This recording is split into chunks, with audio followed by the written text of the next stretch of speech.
الحمدللہ الصلاۃ والسلام علی رسول اللہ اشہد ان لا الہ الا اللہ اشہد ان محمدا عبدہ ورسولہ۔ ہم بیان کریں گے کہ سوال یہ ہے کہ پانی نہ ہو یا موسم شدید ٹھنڈا ہو تو کیا جنبی یعنی جس آدمی کو جنابت لاحق ہو جائے وہ تیمم کر سکتا ہے کہ نہیں؟ یا دوسرے الفاظ میں سوال کو اس طرح سمجھیں کہ جب پانی کا استعمال مشکل ہو تو طہارت کس طرح حاصل کی جا سکتی ہے؟ اللہ کی توفیق سے اس کا جواب یہ ہے کہ جب پانی کا استعمال مشکل ہو کہ پانی یا موجود ہی نہ ہو یا اس کے استعمال نقصان دہ ہو تو پانی استعمال کرنے کی بجائے تیمم کر لیا جائے۔ تیمم کا طریقہ یہ ہے کہ انسان اپنے دونوں ہاتھوں کو زمین پر مارے اور انہیں اپنے چہرے پر پھیرے اور انہیں ایک دوسرے پر بھی پھیرے، لیکن یہ حدث سے طہارت حاصل کرنے کے لیے خاص ہے۔ تیمم یہ ہے کہ انسان اپنے دونوں ہاتھ ایسے زمین پر مارے اور اس کے بعد چہرے پر پھیر لے اور ان کو ایک دوسرے پر پھیر لے۔ یہ ہے تیمم کا مختصر سا طریقہ۔ جہاں تک ناپاک اشیاء سے طہارت حاصل کرنے کا تعلق ہے تو اس میں تیمم نہیں ہے۔ مثلاً کپڑے کے اوپر گندگی لگی ہے تو سوچے پانی نہیں ہے تو ہاتھ پھیر دے، اس میں تیمم نہیں ہے۔ خواہ ناپاک چیز بدن پر ہو، یعنی بدن پر مثلاً پیشاب لگ گیا، کھانا لگ گیا، یا کپڑے پر ہو، یا جس جگہ پر نماز پڑھنی ہے وہ ناپاک ہو جائے تو اس سے طہارت حاصل کرنے کے لیے اس کو دھونا ضروری ہے۔ یہ بات سن لیں کہ لازم اس کو دھویا جائے، کپڑا ہو یا جسم ہو یا زمین جس پر نماز پڑھنی، عبادت کرنی ہے، کہ اس ناپاک چیز کا ازالہ کر دیا جائے۔ اس سے تعبد شرط نہیں، یعنی نیت شرط نہیں ہے، کیونکہ یہ ناپاک چیز اگر انسان کے ارادے کے بغیر بھی ختم ہو جائے تو جگہ پاک ہو جائے گی۔ اگر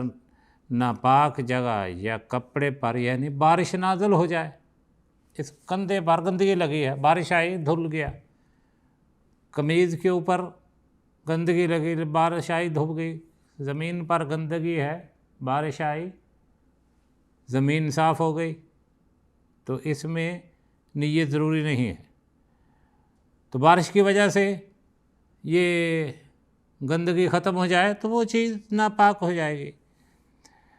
تو اس سے طہارت حاصل کی جائے گی، بغیر نیت کے بھی طہارت حاصل ہو جائے گی۔ یہ انسان کو علم ہو یا نہ ہو، خواہ انسان کو اس کا علم بھی نہ ہو،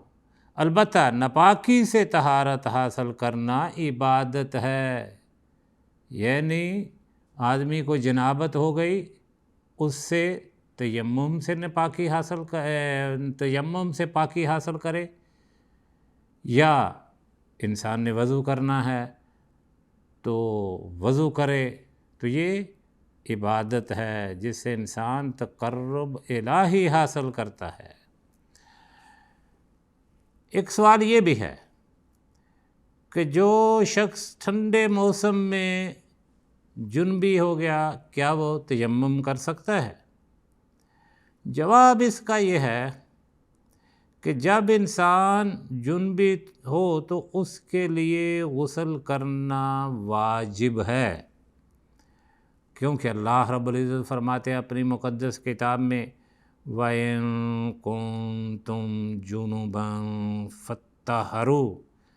اگر تمہیں نہانے کی حاجت ہو تو نہا کر پاک ہو جایا کرو۔ اگر رات سخت سرد ہو تو وہ ٹھنڈے پانی کے ساتھ غسل نہ کر سکتا تو اس کے لیے واجب ہے کہ اگر ممکن ہو تو پانی گرم کر لے،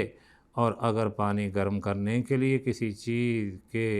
موجود نہ ہونے کی صورت میں پانی گرم کرنا ممکن نہ ہو تو اس حالت میں تیمم کر سکتا ہے، کیونکہ اللہ رب العزت فرماتے ہیں وَإِن كُنتُم مَّرْضَىٰ أَوْ عَلَىٰ سَفَرٍ أَوْ جَاءَ أَحَدٌ مِّنكُم مِّنَ الْغَائِطِ،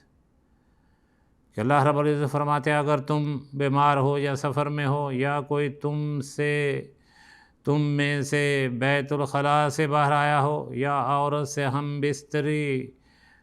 کی ہو اور تمہیں پانی نہ مل سکے تو پاک مٹی لو اور منہ اور ہاتھوں کا مسح یعنی تیمم کر لو، تم پر کسی طرح کی تنگی نہیں ہے، دین اسلام آسان ہے اور اپنے ماننے والوں کو آسانی کی طرف بلاتا ہے۔ جب وہ جناب سے تیمم کر لے تو اس سے وہ پاک ہو جائے گا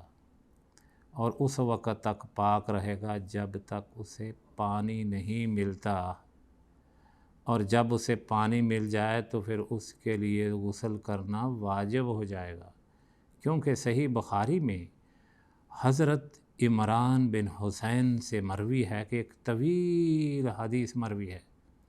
کہ نبی اکرم صلی اللہ علیہ وسلم نے جب ایک شخص کو الگ تھلگ دیکھا جس نے لوگوں کے ساتھ مل کر نماز ادا نہیں کی تھی، تو آپ نے اس سے پوچھا کہ تم نے نماز ادا کیوں نہیں کی؟ تو اس نے عرض کیا کہ میں حالت جنابت میں ہوں اور یہاں پانی موجود نہیں ہے۔ تو اللہ کے نبی صلی اللہ علیہ وسلم نے اس کو فرمایا کہ مٹی کو استعمال کر لو، تمہارے لیے کافی ہے۔ پھر اس کے بعد پانی آ گیا تو نبی اکرم صلی اللہ علیہ وسلم نے اسے پانی دیا اور فرمایا کہ اذهب فافرغه علیک، کہ جاؤ اور اسے اپنے اوپر ڈال لو، تمہارا غسل ہو جائے گا۔ تو اس سے معلوم یہ ہوا کہ تیمم کرنے والے کو جب پانی مل جائے تو اس کے لیے پانی کے ساتھ طہارت حاصل کرنا واجب ہے، خواہ اس نے جنابت کی وجہ سے تیمم کیا ہو یا کسی چھوٹی ناپاکی کی وجہ سے۔ جنابت سے تیمم کرنے والا اس وقت تک پاک ہے جب تک وہ دوبارہ جنبی نہیں ہوتا یا اسے پانی نہیں ملتا، لہذا اسے ہر وقت تیمم جنابت کا اعادہ کرنے کی ضرورت نہیں۔ تیمم میں جنابت کا اعادہ کرنے کی اس کو ضرورت نہیں، البتہ تیمم جنابت کے بعد اسے چھوٹی ناپاکی کے لیے جنابت کے بعد اسے چھوٹی ناپاکی کے لیے تیمم کرنا ہوگا، اور اگر دوبارہ جنبی ہو جائے تو پھر دوبارہ جنابت کے لیے وہ تیمم کرے گا۔ یہ ہیں تیمم کے احکام، اور یہ اللہ رب العزت نے مومنوں پر اپنا خاص فضل کر دیا، فضل کیا ہے، احسان کیا ہے کہ اگر بیمار ہو، بیماری کے بڑھ جانے کا ڈر ہو تیمم کر لو، ٹھنڈ زیادہ ہو تیمم کر لو، پانی نہ ملے تیمم کر لو۔ یہ احکام ہیں تیمم کے بارے میں۔ تو دعا ہے اللہ رب العزت ہمیں احسانیوں سے، سہولتوں سے، فائدہ اٹھانے کی توفیق عطا فرمائے۔ وصلی اللہ علی النبی۔